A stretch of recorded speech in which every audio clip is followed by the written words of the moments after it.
Welcome to Monk's Temple.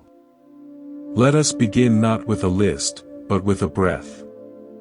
In this very moment, feel the air as it enters, fills, and leaves your body. This simple, constant rhythm is your anchor to the present, a truth echoed in the quiet halls of Buddhist practice for millennia. The Buddha himself did not discover peace in scriptures or debates, but in the profound silence of his own being, under the Bodhi tree.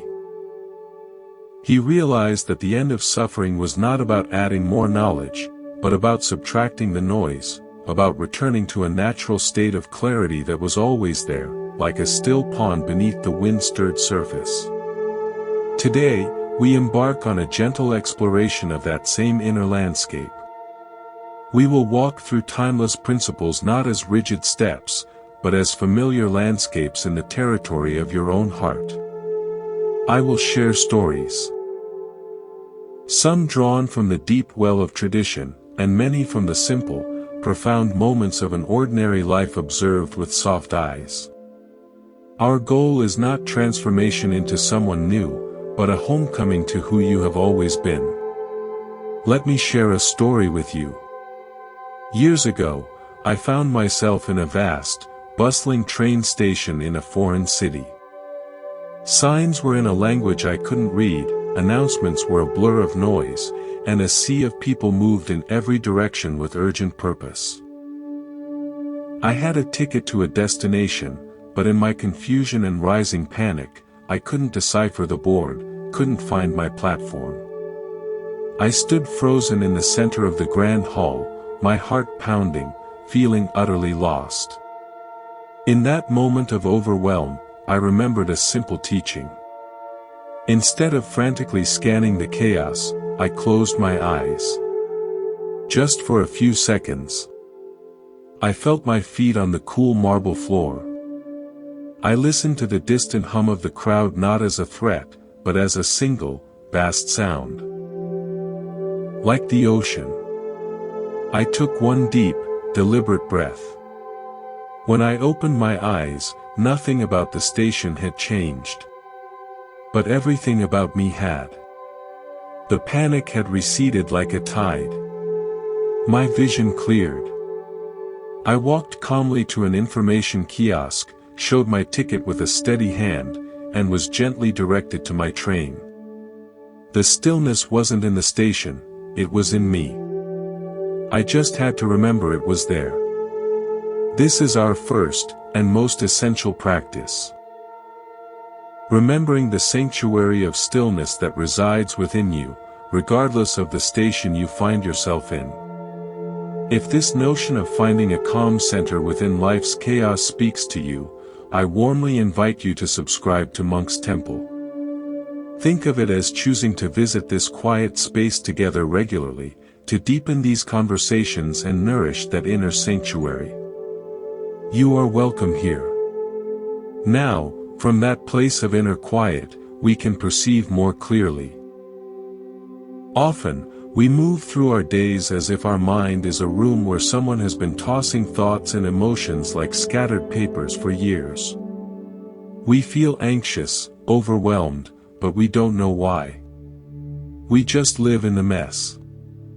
Buddhism offers a profoundly simple tool for tidying this inner room.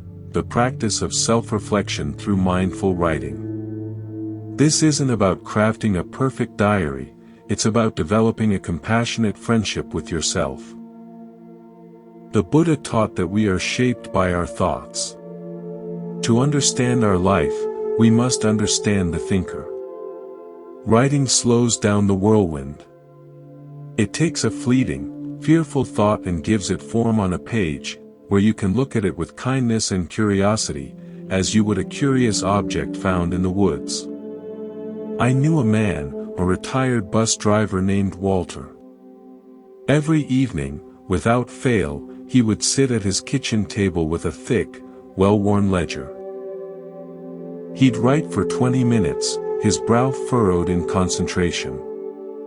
I once asked him what he was recording with such dedication. He chuckled.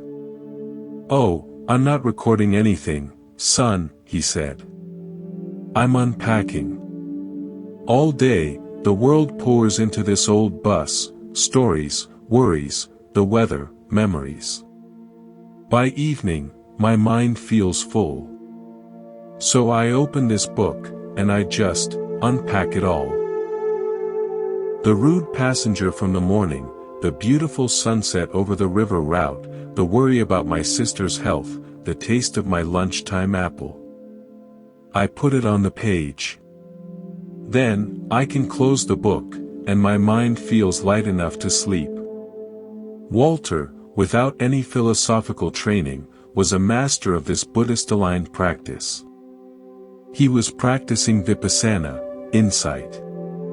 He was observing the contents of his experience without getting lost in them, then setting them down. His ledger was his tool for emotional clarity, a way to sort the meaningful from the mental clutter, and in doing so, he was one of the most content and grounded people I've ever met. Consider your mind as a garden at night. In the dark, every rustle is mysterious, potentially threatening. Is that the wind, or an animal? Is that a beneficial plant or a weed? Journaling is like walking into that garden with a gentle, unwavering lantern. You lift the light. Ah, you see. This rustle is just the tall grass.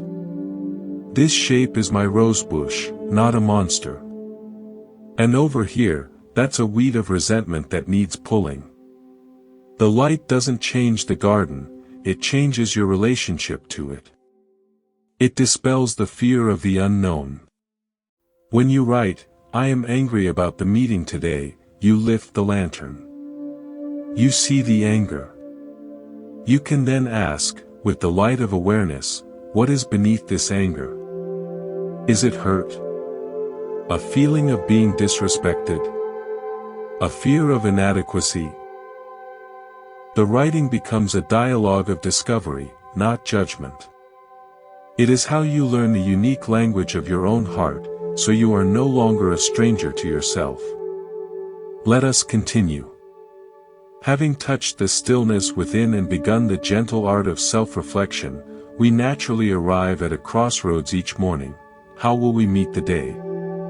In Buddhism, this is the realm of sankappa, or right intention. It is the understanding that the quality of our life is not dictated by events, but by the heart-mind with which we greet them.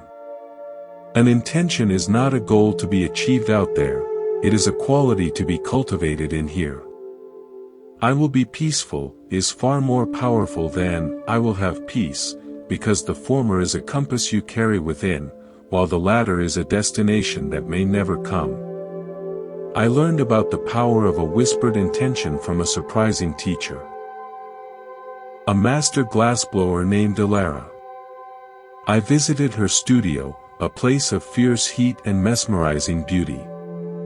She was preparing to create a vase. Before she even gathered her molten glass, she closed her eyes and stood perfectly still for a full minute before the roaring furnace. I later asked her what she was doing. "I am having a conversation with the fire and the silica," she said. "My intention is not, I will make a vase. My intention is, I will listen to the material, and with respect, guide it toward the form it holds within. If my intention is only on the outcome, I become rigid. I force. The glass senses this resistance and shatters. But if my intention is on the quality of my relationship with the process, patience, respect, fluid attention, then my hands become wise. They collaborate. The form that emerges is always true, and often more beautiful than anything my ego could have planned.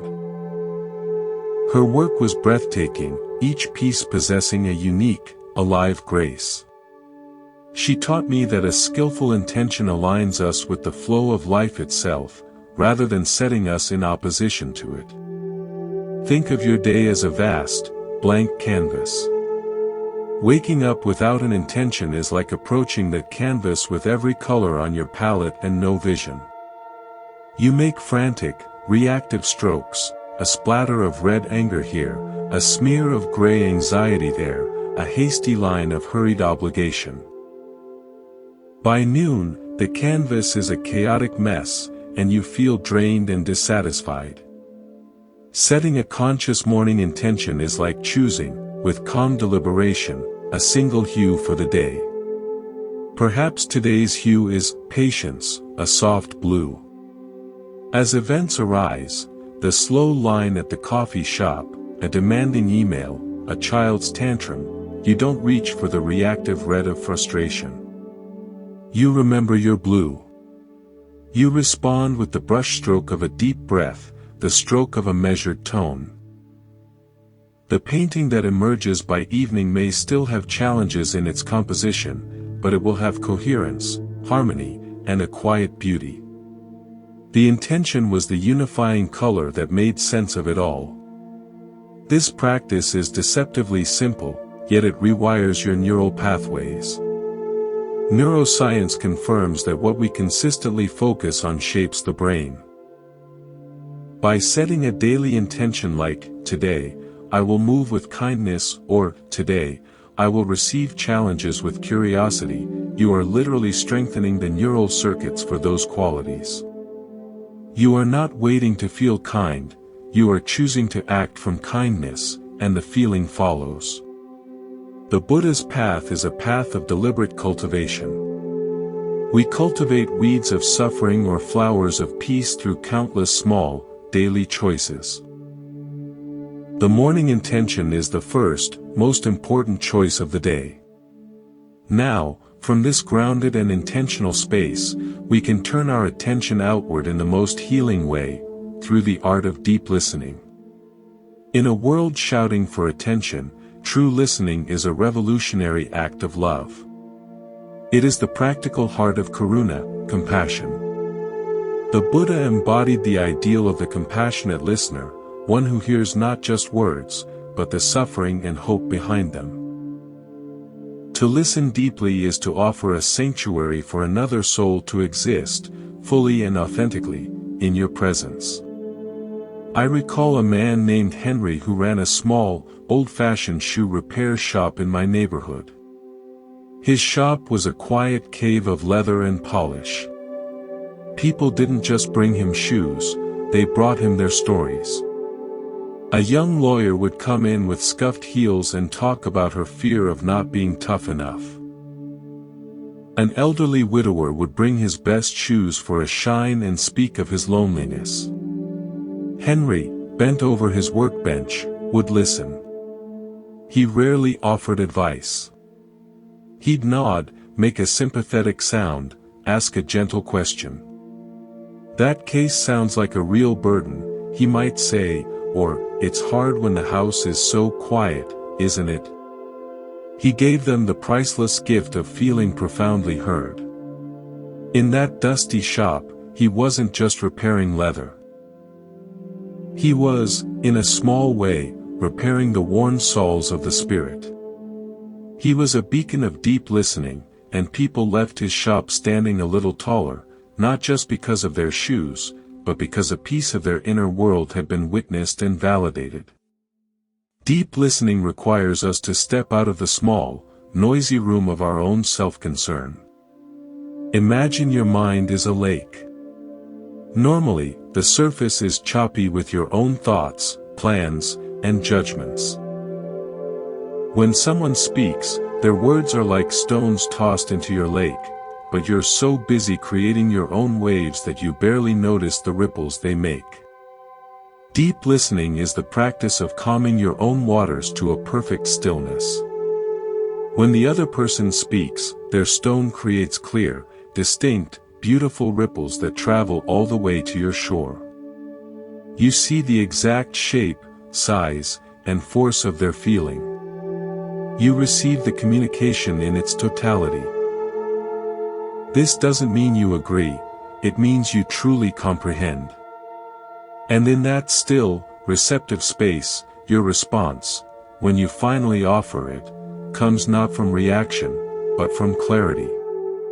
Let us continue our journey inward. As we learn to listen to the world from a place of stillness, we inevitably encounter one of the most persistent and painful habits of the human mind, the habit of comparison. Buddhism teaches us that much of our dukkha, our suffering or dissatisfaction, springs from mana, the conceit of measuring. We measure ourselves against others, our journey against another's highlight reel, our behind-the-scenes struggles against someone else's curated finale. This habit is a thief of joy, a cloud that obscures the unique sun of our own life. There is a story I hold dear, not from a scripture, but from a mountain path. I once met an older woman named Flora who was an expert in cultivating heirloom tomatoes. Her garden was a riot of bizarre and wonderful shapes, lumpy purple brandywines, tiny golden sunbursts, massive, ruffled pink varieties. They were imperfect, each one uniquely scarred and glorious. Next door, a neighbor grew rows of perfectly identical, glossy red hybrid tomatoes, textbook in their symmetry. One summer, Flora noticed her grandson looking longingly at the neighbor's uniform rows. He said, "Grandma, why are our tomatoes so weird? Theirs look like the pictures in the seed catalog." Flora smiled, plucked a misshapen, crimson-streaked tomato, and sliced it open at their picnic table. The inside was a complex map of seeds and gel, the fragrance intense and sugary. She handed him a slice. "Taste," she said. He did, and his eyes widened at the explosion of flavor. "Now," she said, "go ask our neighbor for one of his perfect tomatoes." The boy did, and brought back a flawless orb. She sliced it. It was pale, watery, and almost tasteless. "You see," Flora said gently, "we are not growing for the picture. We are growing for the taste. Our tomatoes have character. They have lived in real sun and real rain. They are not compared. They simply are. And in their being, they offer a true gift." The boy never looked at the neighbor's garden with envy again. Flora, in her wisdom, was teaching a profound Buddhist lesson. The value of something, or someone, is never in its resemblance to another, but in its own authentic, uncompared essence. Your life is that heirloom tomato garden. Social media, advertising, and even well-meaning societal expectations are the seed catalog showing you airbrushed, hybrid versions of life. When you compare your authentic, lumpy, sun-ripened, rain-soaked journey to those glossy images, you inevitably feel lacking. You forget that the catalog tomato has no story, no depth of flavor, no resilience. It exists only to look like the others. Right effort, in the Buddhist sense, asks us to direct our energy away from this exhausting comparison and toward the tender cultivation of our own unique plot. Water your own seeds. Celebrate your own strange, wonderful blooms. Their taste is the truth of your life. This leads us gently to a related, and liberating, principle. The practice of mudita, or sympathetic joy. This is the radiant ability to rejoice in the happiness and success of others. It is the direct antidote to the poison of envy. When we are trapped in comparison, another's good fortune feels like a loss for us, as if happiness were a finite pie and their large slice means a smaller one for me. Mudita understands that joy is limitless, like sunlight. Another person standing in the sun does not plunge you into shadow. It simply means more of the world is illuminated. Their success does not diminish your path, it confirms that goodness and achievement are possible. I witnessed this in a beautiful way among a group of artists in a coastal village. They all lived simply, painting, weaving, and sculpting. When one artist sold a major piece, the others did not withdraw in jealousy. They threw a small potluck celebration on the beach. "Your success reminds the world that beauty matters," one said to the fortunate artist. "It opens the door a little wider for all of us." They understood their interconnectedness. By genuinely celebrating their friend, they were not denying their own aspirations, they were aligning themselves with the energy of abundance and support. They were watering the collective garden of creativity, knowing that a rising tide lifts all boats.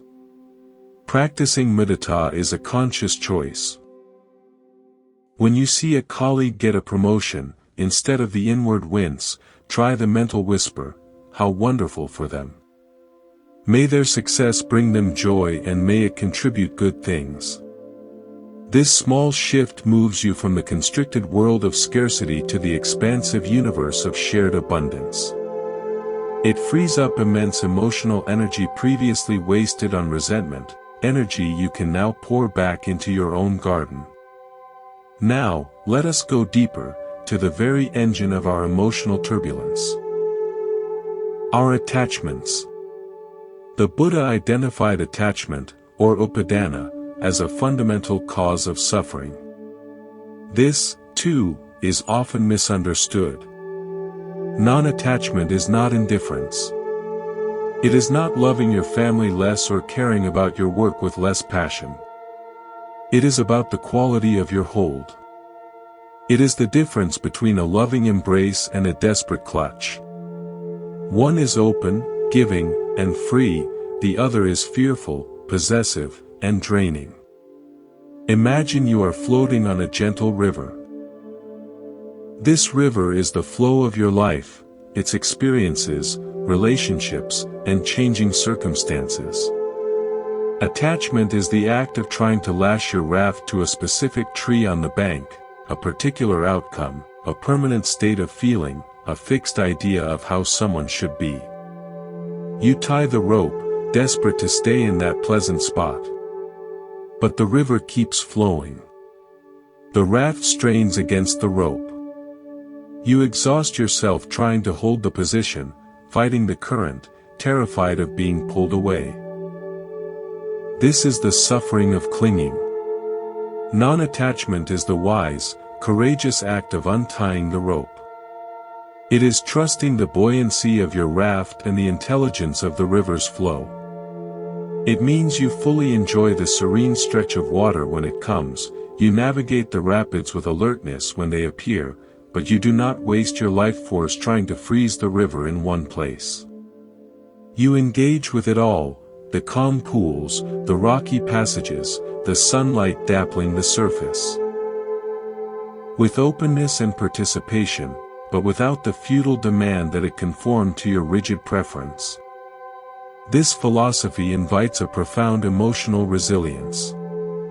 When a pleasant condition ends, you feel the natural sadness of parting, but you are not shattered, because you never believed it was yours to keep forever. When a difficult condition arises, you meet it without the added pain of, "This shouldn't be happening." You simply meet it. You are the aware presence floating on the river, not the frantic person tangled in the rope on the bank. Your peace is no longer conditional on the river's momentary state. It resides in your capacity to float, to be present, and to flow. Let us continue flowing with the river. As we practice loosening our grip on fixed outcomes, we naturally begin to perceive a larger, more beautiful truth, the truth of interconnection. In Buddhism, this is praditya samutpada. The profound understanding that all phenomena arise in dependence upon other phenomena. Nothing exists in isolation. You are not a separate raft on a separate river, you are a current in the one, great water. Your stillness, your clarity, your kindness, are not private achievements. They are contributions to the whole. Your peace becomes a node in a network of peace. Your suffering, when held with awareness, can become a bridge of empathy to the suffering of another. I saw this embodied in a community garden project in the heart of a fractured city. A vacant lot, strewn with debris and symbolizing neglect, was adopted by a diverse group of neighbors. No one was in charge. An elderly Vietnamese woman began clearing a corner for her herbs. A young Latino man started building raised beds. A retired schoolteacher brought seed packets. A busy mother planted sunflowers with her toddler. They shared tools, water, and stories. They didn't just grow vegetables. They grew trust. They grew a shared language of care. When vandals struck one night, tearing up seedlings, the group didn't fracture into blame. They gathered the next morning, silently repaired the damage together, and a teenager from a nearby building, who had watched it all, shyly offered to help keep watch. The garden thrived because it became a living expression of Praditya Satpita. The zucchini depended on the bee pollinated by the neighbor's flowers. The shared harvest depended on the mutual trust watered by daily acts of cooperation. The peace of the garden depended on each person's individual commitment to tending their plot with respect. They realized their well-being was interwoven. This is a microcosm of our world. Your inner work is the tending of your plot in the vast, human garden. When you weed your anger, you create less shade for your neighbor. When you water your compassion, its overflow nourishes the soil for all. This understanding transforms our motivation. We are no longer practicing mindfulness, non-attachment, or deep listening merely for our personal benefit, though that is a wonderful start. We are practicing for the benefit of the whole. This is the spirit of Bodhisattva, the awakened heart-mind that wishes for enlightenment not for oneself alone, but for the liberation of all beings. It sounds vast, but it begins in the smallest gestures. Recycling not out of obligation, but from a felt sense of care for the planet body we all share, speaking a kind word to a stranger because you see their humanity, not their function, making a choice that considers the wider web of life. Your emotional well-being, then, becomes a sacred service. A calm mind is a gift to a chaotic world. A forgiving heart is a balm applied to the collective wound.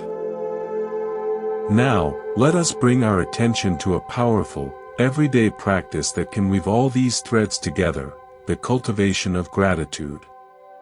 While not exclusively a Buddhist term, the practice of gratitude aligns perfectly with the teachings of mudita, sympathetic joy, and the mindfulness of present moment blessings.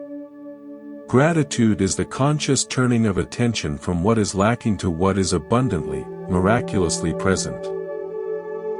It is the antidote to the mind's default setting of scanning for problems. The Buddha often encouraged his followers to reflect on their good fortune, the precious human birth, the support of the community, the teachings available, as a way to gladden the mind and strengthen it for the path ahead. I have a friend who is an astronomer.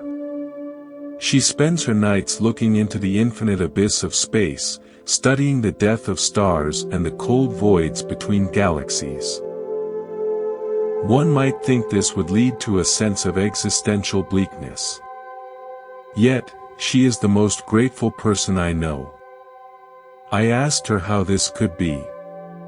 She said, when you stare into that cosmic darkness every night, you realize that the conditions for this moment, for you to exist, for this cup of tea to be warm in your hands, for this breath to fill your lungs, are so absurdly, impossibly rare. The probability is zero. And yet, here it is. Here you are. Not as a mistake, but as a spectacular, temporary flowering of stardust that can experience. The tea is not just tea. It is a universe of chemistry, sunlight, rain, and human effort conspiring to bring you a moment of warmth and flavor. To miss that is to sleepwalk through a miracle. Her gratitude was not naive optimism, it was a razor-sharp perception of reality. It was a deep mindfulness practice. She saw the interconnection in every sip. You can cultivate this. It does not require a telescope. It requires a pause. Before you sleep, let your mind rest not on the day's irritations, but on 3 small, specific gifts you received. The gift does not have to be grand. It could be the precise way the afternoon light fell across your floor. The cool side of the pillow. The fact that your legs carried you today. The taste of a crisp apple. The smile from a cashier. By mentally touching these moments, you are performing an alchemy. You are training your brain's spotlight to seek out and linger on the evidence of goodness, of support, of beauty. This practice, over time, physically rewires your neural pathways. It builds an inner landscape that is fundamentally hospitable, resilient, and rich. Depression and anxiety often speak the language of lack. I am not enough. I don't have enough. Things will never be enough. Gratitude whispers a counter-truth in the language of abundance. In this moment, I am provided for. I am part of a sustaining whole. I am witness to a miracle. This practice is deeply Buddhist in its essence because it anchors you firmly in the present reality, the only place where life actually occurs. You are not grateful for the past, which is a memory, or for the future, which is a fantasy. You are grateful for the now, the sensation of this breath, the sound you hear right now, the feeling of the chair supporting you. This present moment gratitude is a direct pathway to peace. It is impossible to be genuinely grateful and deeply anxious at the same exact moment. They occupy different rooms in the heart. So, let us try a small experiment together, right now. Wherever you are, pause. Find 3 tiny, concrete things in your immediate sphere to appreciate. Don't reach for the big, abstract ones. Find the small, sensory ones. The texture of the fabric on your skin. The play of shadow in the room. The simple, functioning wonder of your eyes that can read these words. Feel the gratitude not as a thought, but as a physical sensation, a warmth in the chest, a softening in the shoulders. Hold that feeling for just one complete breath. In that breath, you have touched the interconnected miracle of being alive. You have performed a radical act of emotional reclamation. Let us continue from this place of grateful presence. There is another profound teaching in Buddhist wisdom that serves as both a compass and a refuge, the practice of upekkha, or equanimity. Equanimity is not indifference. It is not a flat, emotionless state. It is the boundless, steady heart. It is the deep, still water that remains undisturbed by the waves of pleasure and pain, praise and blame, gain and loss that constantly ripple across the surface of life.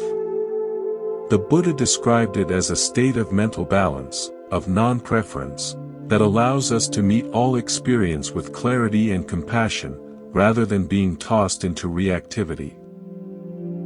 I learned a powerful lesson about equanimity not from a monk, but from a massive, ancient cedar tree in the Pacific Northwest. I spent a week camping near it, and each day I would sit with it for a while. This tree was over 1,000 years old. It had witnessed countless storms. Its bark was scarred by lightning strikes. Its branches were shaped by relentless winds.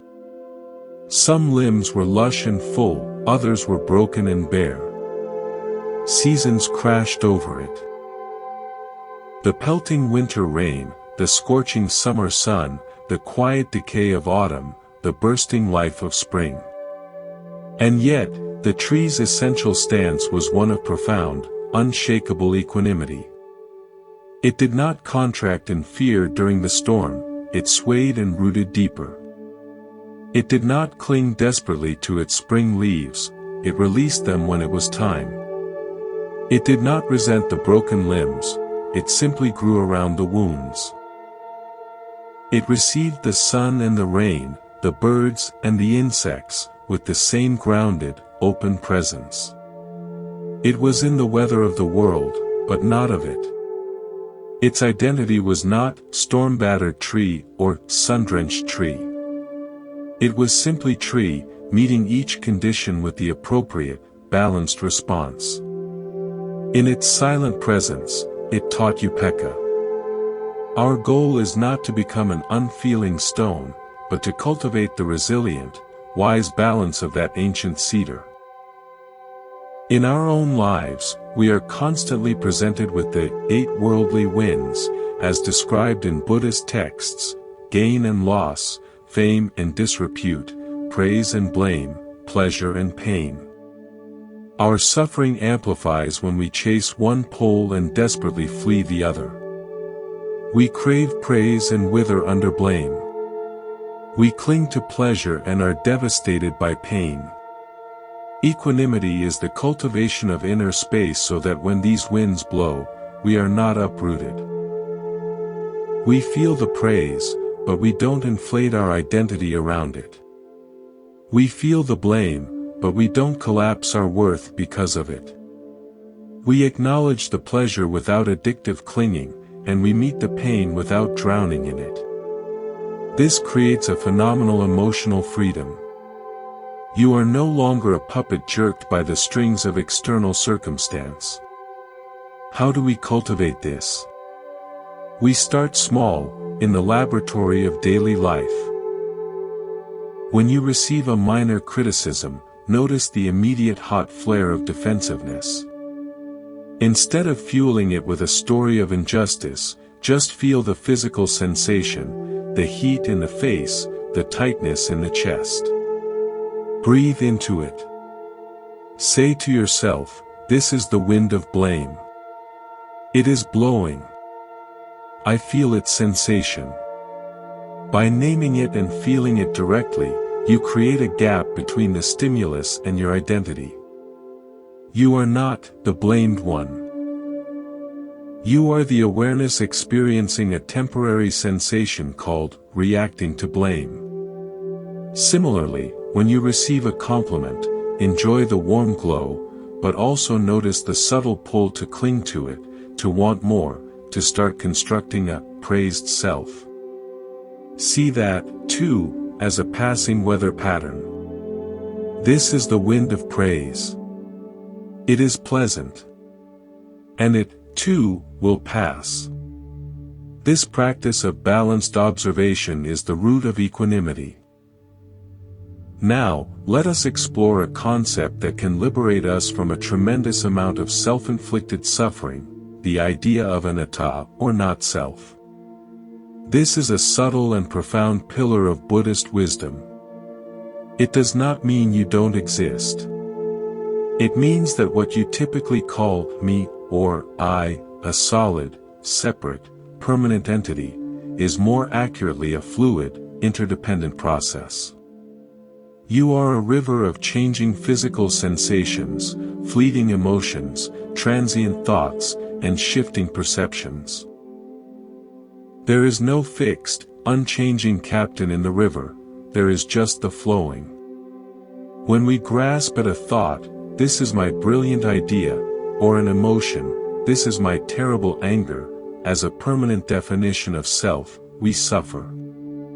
We build walls around a river and then complain it is stagnant. I witnessed the pain of clinging to a fixed self in a brilliant musician named Leo. He had built his entire identity around being the best jazz saxophonist in his city. For years, this identity fueled him. Then, a degenerative condition began to affect his lungs and fingers. His technique faltered. Younger musicians emerged. The gigs dried up. Leo fell into a deep, paralyzing depression. He wasn't just losing his career, he was losing his self. He was clinging to the identity of the best saxophonist as if it were his soul. In his despair, his wife, a potter, gently asked him to come to her studio. "Just sit," she said. She put a lump of clay in front of him. "Don't make anything. Just feel it." For days, he sat, listlessly pressing the cool, yielding earth. Then, without intention, he began to form simple shapes. Bowls. He found a strange peace in the silent, tactile conversation with the clay. He wasn't Leo the saxophonist there. He was just awareness, hands, and mud. Slowly, he began to play his saxophone again, not to be the best, but simply to feel the vibration of the note in his body, to join the sound of his breath with the metal. He discovered a more fluid, less fragile sense of self. He was not a statue labeled musician. He was a process that included music, and clay, and loss, and discovery. His suffering eased when he stopped clinging to one fixed note in the symphony of his being and began to listen to the whole composition. This teaching of anatta is immensely comforting for emotional well-being. When a wave of sadness arises, you can learn to see it not as my permanent depression, but as a current of sadness moving through the field of awareness. It has a beginning, a middle, and an end. You are the sky, not the weather. This perspective prevents you from fusing with your pain, from building a home in your suffering. It allows you to greet each experience with curiosity and openness, knowing it is not the final definition of you. You are vaster, more open, and more free than any single thought or feeling could ever capture. Let us continue from this understanding of fluidity, from the wisdom of the open sky that holds passing weather. This brings us to a practice that is both a natural consequence of that wisdom and a powerful tool to deepen it, the practice of metta, or loving kindness. While compassion, karuna, responds to suffering, and sympathetic joy, mudita, rejoices in happiness, metta is the unconditional, foundational wish for well-being and happiness. It is the radiant, open-hearted friendliness that says, "May you be well. May you be happy. May you be safe. May you live with ease." In Buddhism, this is not mere sentiment. It is a systematic training of the heart, a conscious cultivation of a boundless, inclusive love that begins with oneself and expands, circle by circle, to embrace all beings. The traditional practice often feels abstract. Let me share a story that made it tangible for me. There was a woman named Anya who ran a small, struggling bookstore in a forgotten part of town. The street was often tense, populated by people grappling with poverty, addiction, and mental anguish. Many shopkeepers had grates on their windows and suspicion in their eyes. Anya had neither. Each morning, as she unlocked her door, she would perform a simple ritual. She would look out at the street. At the man sleeping in the doorway, the teenager pacing with nervous energy, the tired woman waiting for the bus, and she would silently say, "I wish for your well-being today." She didn't know their stories. She just offered the wish. She did the same for every person who entered her shop, regardless of how they behaved. A gruff man might come in, browse aggressively, and leave without buying. As he left, she would think, may you find some peace. Over years, something remarkable happened. Her shop became a sanctuary. People started to linger, to talk. The pacing teenager began to help her unpack boxes. The man from the doorway would sometimes come in on cold days, and she would give him a chair and a cup of tea, no strings attached. Her store was never vandalized. It was as if the steady, silent stream of her goodwill had created an invisible field of safety and respect. She wasn't a pushover, she had firm boundaries. But her fundamental stance was one of metta. She understood, in a deep, nonverbal way, that her own peace was intertwined with the peace of her street. Her practice was a quiet, revolutionary force. Metta begins, crucially, with oneself. This is often the hardest part. We are experts at wishing well for others, but we direct a stream of criticism and impatience inward. The Buddha was explicit: you cannot hate yourself into a version of yourself you can love. The practice starts by sitting quietly and offering the phrases to yourself. May I be safe. May I be healthy. May I live with ease. For many, this triggers resistance. I don't deserve this, or this feels silly. That's just the old, conditioned weather of self-judgment passing through. You don't have to believe the phrases. You just offer them, like planting seeds in hardened soil. The repetition is the water. Slowly, a tender green shoot of self-compassion breaks through. Then, you extend the wish to a benefactor. Someone who has been unconditionally kind to you. Then to a dear friend.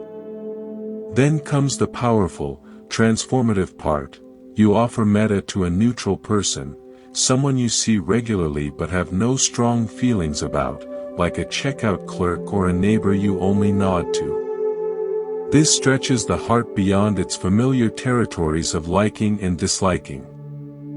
Finally, and most challengingly, you offer metta to a difficult person, someone who causes you irritation or pain. You are not condoning their behavior. You are simply acknowledging their shared humanity and wishing for their freedom from the inner turmoil that likely drives their harmful actions. You wish for their well-being because a suffering person causes suffering. This practice systematically dismantles the walls of us and them. It trains the heart to love like the sun, which shines on all without discrimination. Now, let us weave in another thread. The power of simplicity, or santuthi, contentment. In a world engineered to stimulate endless wanting, contentment is a radical act of sanity. Buddhism places great value on knowing what is enough. This is not about poverty or self-denial. It is about the profound joy and freedom that comes when you are no longer chasing the next thing to complete you. Contentment is the feeling of the river when it is simply flowing, not desperately rushing toward an imagined ocean it believes will finally make it happy. I met a man named Elias who embodied this. He was a master bicycle mechanic. His shop was a tiny, immaculate cave of tools and polished metal. He lived in a small apartment above it. He didn't own a car, a television, or a smartphone. His needs were simple: good work, good food, good sleep, time to read and walk. People would come into his shop frazzled from their complex lives, buzzing with anxiety, and within minutes of being in his calm, focused presence, they would settle. They'd ask, "Elias, aren't you bored? Don't you want more?" He would smile, holding a greasy chain with reverence. "More of what?" he'd ask. "I have this chain. It is a puzzle of dirt and wear. My job is to see it clearly, clean it, and restore its function. That is an endless fascination. I have the rain on the roof at night. I have the taste of my morning bread. What is more? More is usually just a thought that pulls me away from the richness of this. Elias was not deprived. He was, by any measure of inner peace, a wealthy man. He had decoupled his happiness from the treadmill of acquisition and achievement. His contentment was a choice, a disciplined appreciation of the sufficient. He was free because he wanted little. Our culture confuses pleasure for happiness. Pleasure is a sensory spike. The taste of chocolate, the thrill of a purchase. It is dependent on conditions and is always fleeting. Happiness, in the Buddhist sense of sukha, is a deeper, abiding sense of well-being that comes from inner causes, peace, compassion, contentment. It is the steady hum of a well-tuned engine, not the sporadic backfire of nitrous oxide. The practice of simplicity and contentment is how we shift our fuel source from the external, unreliable spikes of pleasure to the internal, renewable resource of sukha. It means enjoying the chocolate, but not needing it to be happy. It means appreciating a new possession, but not believing it holds the key to your worth. You can cultivate this by performing a simple audit of enough.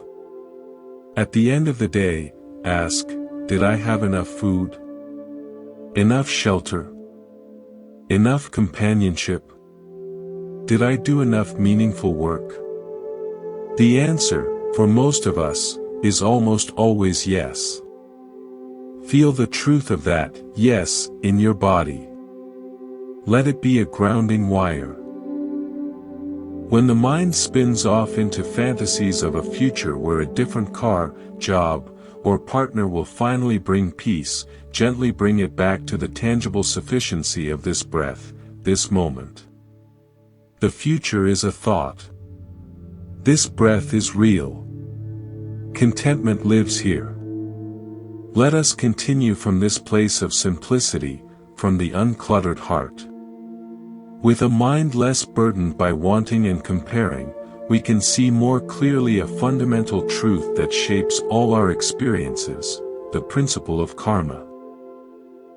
This is another cornerstone of Buddhist wisdom, often misunderstood. Karma is not fate, nor a system of cosmic punishment and reward. It is, most simply, the law of cause and effect applied to our intentions and actions. The Buddha taught, intention is karma. Every volitional thought, word, and deed is a seed planted. The quality of the seed determines the quality of the fruit that will later manifest in our lives. This is not mystical, it is profoundly practical and observable. An intention of resentment, when acted upon, creates a world of tension and alienation around us. An intention of generosity, when acted upon, creates a world of connection and goodwill. I saw the slow, beautiful arc of karma in the life of a school janitor named Mr. Hendricks. He worked in a tough inner-city school. His job was to clean, but his work was to care. Every day, he would arrive early and write an inspirational quote on a small whiteboard outside his custodial closet. Things like, "You are capable of more than you know," or, "Be the reason someone smiles today." He knew every student's name.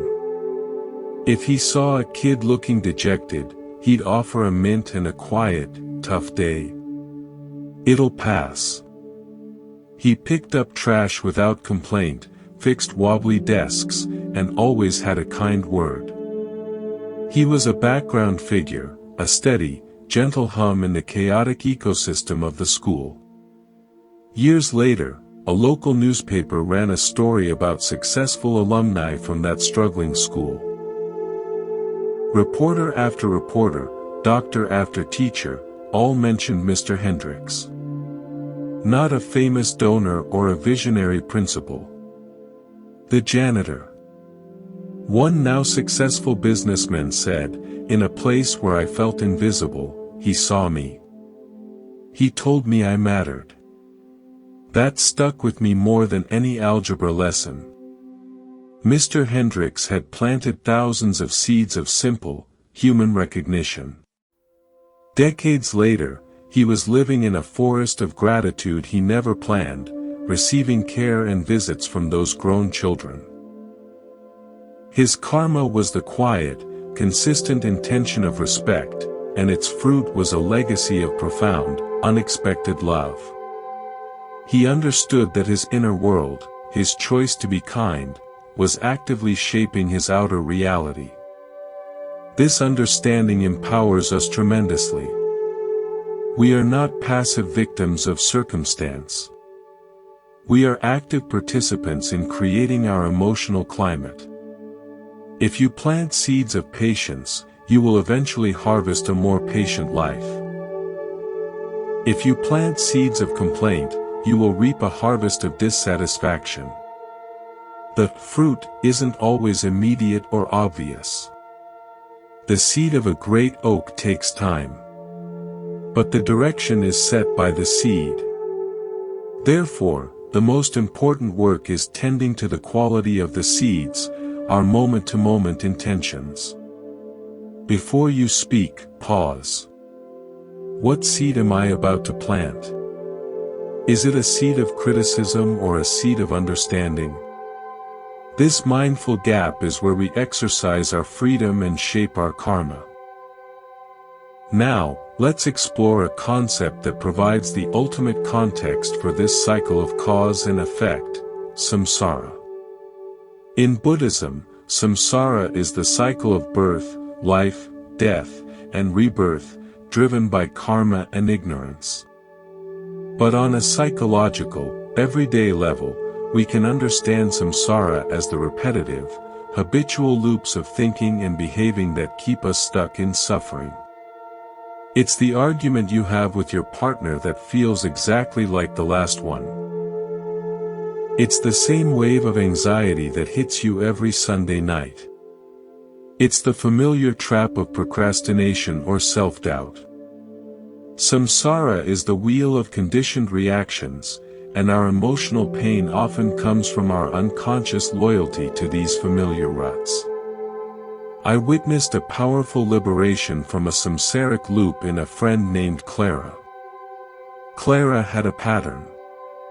She would get excited about a new project, a business idea, a creative pursuit. Pour all her energy into it for a few months, then, as soon as she encountered a significant obstacle or the initial excitement faded, she would collapse into a narrative of, "I'm a quitter.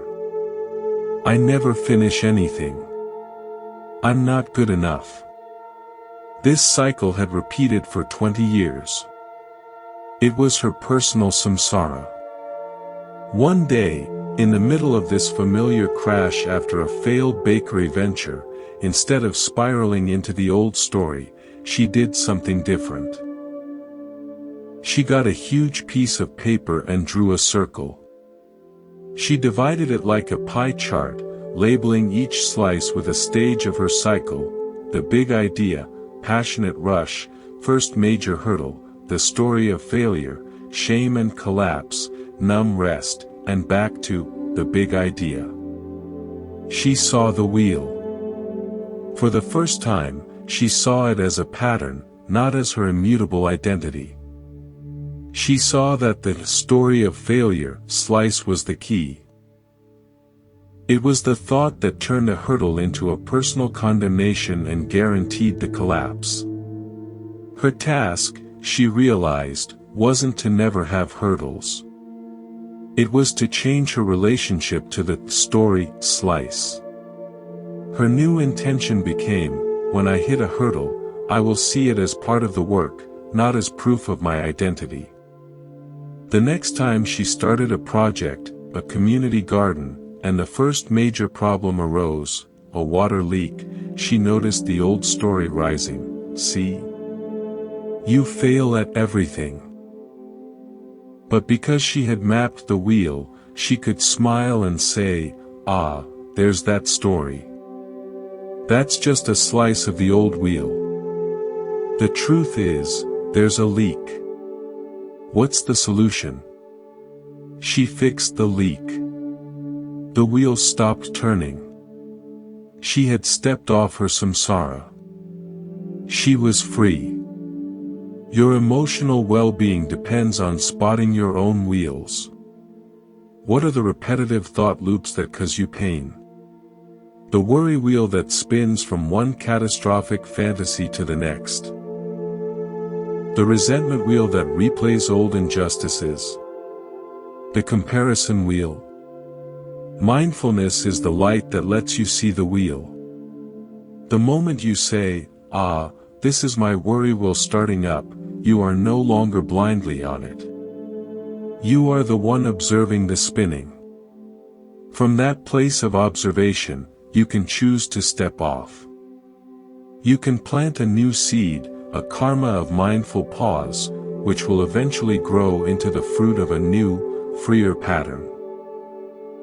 This is the marriage of karma and the liberation from samsara. We use our present moment intention, the seed of new karma, to break the habitual cycle, the old samsara. Every time you breathe instead of react, you are stepping off the wheel. Every time you question a familiar, painful story, you are stopping the spin. It is gradual work. The wheel has momentum. But with consistent, gentle awareness, it slows, and eventually, you find yourself standing on solid, open ground, no longer dizzy from the endless turning. Let us arrive, now, at our final gathering in this shared space of stillness. We have journeyed through many landscapes of the heart, through stillness, reflection, intention, and deep listening. We have practiced letting go of comparison and attachment, and felt the threads of interconnection. We have cultivated gratitude, equanimity, and loving kindness. We have observed the laws of cause and effect and learned to spot the spinning wheels of our own habits. All of these are not separate paths, but a single path viewed from different angles, the path of awakening to your true nature, which is peaceful, clear, and inherently compassionate. Buddhist wisdom does not offer a finish line. It offers a homecoming. It is the gradual remembering that the peace you seek is not a distant destination, but the very ground of your being, momentarily forgotten beneath the noise of thought and the weight of habit. The Buddha's final teaching was one of supreme simplicity and encouragement: be a lamp unto yourselves. Be your own refuge. Take firm hold of the truth within. So what now? We do not leave this space with a burden of new practices to perfect, but with a gentle permission to begin exactly where you are.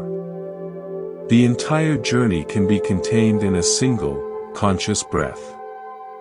In the inhalation, you gather your scattered attention.